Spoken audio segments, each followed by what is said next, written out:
Hello students, welcome to online class.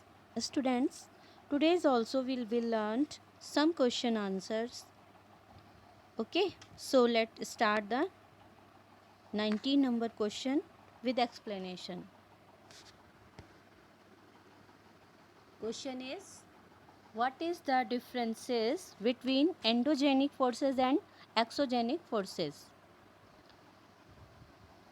Endogenic forces और exogenic forces में क्या अंतर है, क्या डिफरेंसेस हैं? तो answer is endogenic forces means अंतर्जात बल. The forces which acts inside interior of the earth are called endogenic forces.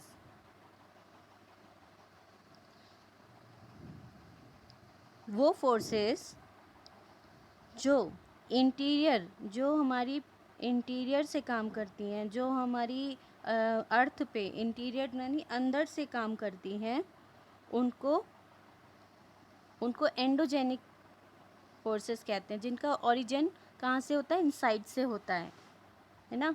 वो अंदर से काम करती हैं अर्थ के.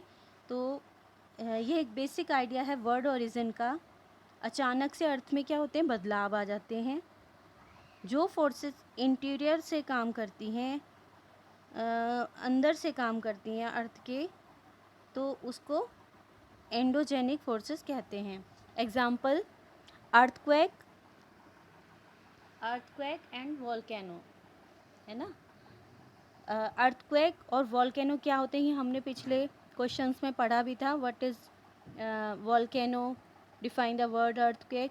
सो what is the volcano? Volcano is vent opening in the earth's crust through which molten magma material erupts suddenly. Volcano में क्या होता है कि लावा निकलता है, उसके बैंड से एक ऐसी चट्टान होती है जो एकदम से फूटती है, अचानक से फूट जाती है, और उसमें से लावा निकलता है, मैग्मा निकलता है ना. और क्या बोलते हैं, लैंडस्लाइड्स भी होता है, ज़मीन खिसकती है. अर्थक्वेक के बारे में भी पढ़ा था हमने. The movement of lithospheric plates causing the vibrations on the surface of earth. कि जो हमारी पृथ्वी है वो अंदर से वाइब्रेट होती है, अंदर से हिलती है, तो क्या होता है कि अर्थक्वेक होता है, भूकंप आता है ना. तो ये क्वेश्चंस हमने पढ़े भी थे, तो हमें अच्छे से इसको समझ में आ गया होगा कि अर्थ में जो चीज़ें अंदर से काम करती हैं वो एंडोजेनिक फोर्सेस होती हैं. Okay, clear. नाउ नेक्स्ट है exogenic forces. The forces which acts on the surface of the earth are called as exogenic forces. वो फोर्सेस जो अर्थ के ऊपर से काम करती हैं. अभी हमने एंडोजेनिक मतलब उसका पता ही लग रहा है, इनसाइड. और एक्सोजेनिक होता है आउटसाइड, जो बाहर से काम करती है. वो फोर्सेस जो अर्थ के ऊपर से काम करती हैं, बाहर से काम करती हैं, वो एक्सोजेनिक फोर्सेस होती हैं. एज लाइक एग्जाम्पल में देखिए, रिवर एंड विंड. ये सब क्या करती हैं? अर्थ के बाहर से, नदियाँ भी बाहर होती हैं, और विंड, हवाएं भी बाहर ही चलती हैं. Okay, clear. नाउ नेक्स्ट है question is, what is Mediterranean vegetation?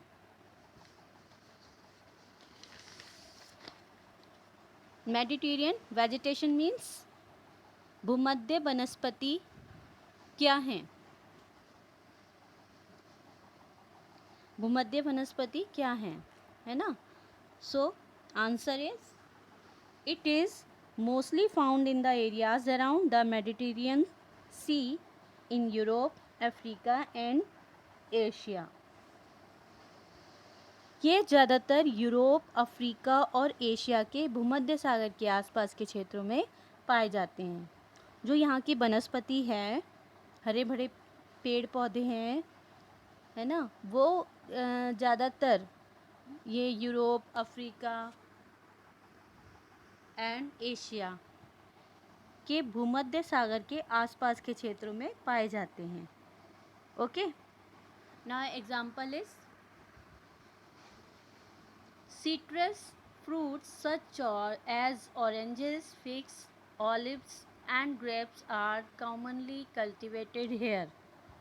क्या होता है कि यहाँ का जो मौसम और जलवायु प्लीसेंट होती है, ठंडक वाली होती है, तो यहाँ पर ज़्यादातर खट्टे फलों को ही कल्टीवेट किया जाता है, उसकी खेती की जाती है ना. नाउ नेक्स्ट है there is not much wild life here. यहाँ बहुत ज़्यादा वन्य जीवन नहीं होता. वाइल्ड लाइफ में वन्य जीवन, यहाँ ज़्यादातर वन्य जीवन नहीं होता, इसलिए यहाँ पर ये मेडिटेरेनियन वेजिटेशन की खेती की जाती है और यहीं भूमध्य सागर में ये पाए जाते हैं. Is that clear?